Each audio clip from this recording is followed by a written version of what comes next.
ទំនុកដំកើងជំពូកទី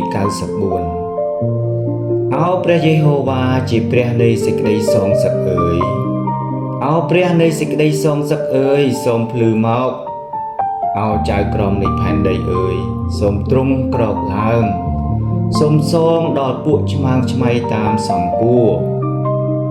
មនុស្សអាក្រក់នឹងនៅមានជ័យជំនះដល់កាលណាទៀតអោព្រះយេហូវ៉ាអើយតើដល់កាលណាទៅគេបង្ហូរចេញជាពាក្យប្រហើនហើយពោលតែពាក្យឆ្មាងឆ្មៃប៉ុណ្ណោះគឺអស់អ្នកដែលប្រព្រឹត្តអំពើអាក្រក់គេរមែងអួតខ្លួនអោព្រះយេហូវ៉ាអើយគេញោមញីរាសរបស់ទ្រង់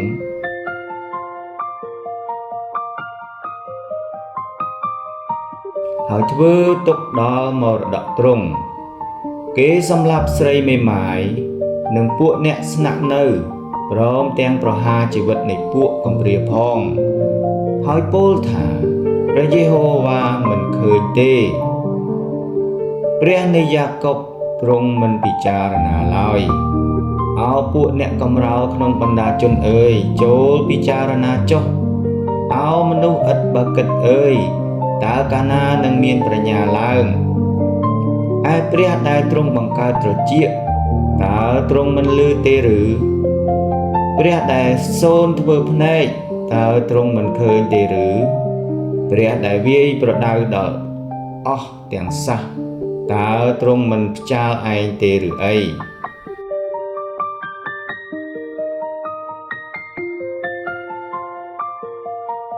គឺព្រះនោះឯងដែលបង្រៀនឲ្យមនុស្សមានចំណេះព្រះយេហូវ៉ាទ្រង់ជ្រាបអស់ទាំងគំនិតរបស់មនុស្សថាសុទ្ធតែឥតប្រយោជន៍ទៅទេអោព្រះយេហូវ៉ាអើយមានពរហើយមនុស្សណាដែលទ្រង់វាយផ្ចាលហើយបង្ហាត់បង្រៀនតាមក្រឹតវិន័យទ្រង់ផងគឺដើម្បីឲ្យទ្រង់បានប្រោះឲ្យអ្នកនោះមានសេចក្តីសម្រាកនៅថ្ងៃអាក្រក់ទម្រាំតែគេជីករណ្ដៅសម្រាប់មនុស្សប្រព្រឹត្តទំនាស់ត្បិតព្រះយេហូវ៉ាទ្រង់មិនចោលរាសទ្រង់ឡើយក៏មិនលះបង់មរតកទ្រង់ដែរពីព្រោះសេចក្តីវិនិច្ឆ័យនឹងត្រឡប់តាមសុចរិតវិញហើយអស់អ្នកដែលមានចិត្តទៀងត្រង់គេនឹងប្រព្រឹត្តតាមដែរតើអ្នកណានឹងក្រោកឡើងជំនួសខ្ញុំ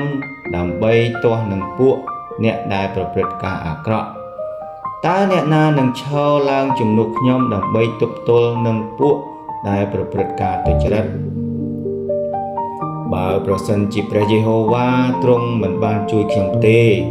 នោះព្រលឹងខ្ញុំនឹងបានទៅនៅក្នុងទីស្ងាត់ឈឹងដោយឆាប់ហើយកាលទូលបង្គំបានពោលថាជើងទូលបង្គំរអើផ្លាត់ហើយនោះអោព្រះយេហូវ៉ាអើយសេចក្តីសប្បុរសនៃទ្រង់បានទប់ទល់ទូលបង្គំគ្រាដែលទូលបង្គំមានគំនិតសាន់វ័នក្នុងចិត្តជាច្រើននោះសេចក្តីកំសាន្តចិត្តនៃទ្រង់ក៏ជាទីរីករាយដល់ព្រលឹងទូលបង្គំវិញតើបល្ល័ង្កនៃសេចក្តីអាក្រក់នឹងអាចមានសេចក្តីប្រកបនឹងទ្រង់បានដែរឬគឺជាពួកអ្នកដែលបង្កើតការប្រទុសរាយដោយអាងមេត្រាច្បាប់គេលើកគ្នាទាស់នឹងជីវិតនៃមនុស្សសុចរិតហើយក៏កាត់ទោសដល់ឈាមដែលឥតមានទោសផងប៉ុន្តែព្រះយេហូវ៉ាទ្រង់ជាទីពឹងយ៉ាងខ្ពស់នៃទូលបង្គំគឺព្រះនៃទូលបង្គំទ្រង់ជាធម្មតាដែលទូលបង្គំពឹងពាក់បានទ្រង់បានទម្លាក់ការទុច្ចរិតរបស់គេទៅលើគេវិញហើយនឹងកាត់គេចេញដោយអំពើអាក្រក់របស់ខ្លួនគេគឺព្រះយេហូវ៉ាជាព្រះនៃយើងខ្ញុំទ្រង់នឹងកាត់កាល់គេចេញអាមែនអាមែនអរគុណព្រះអង្គសរសើរ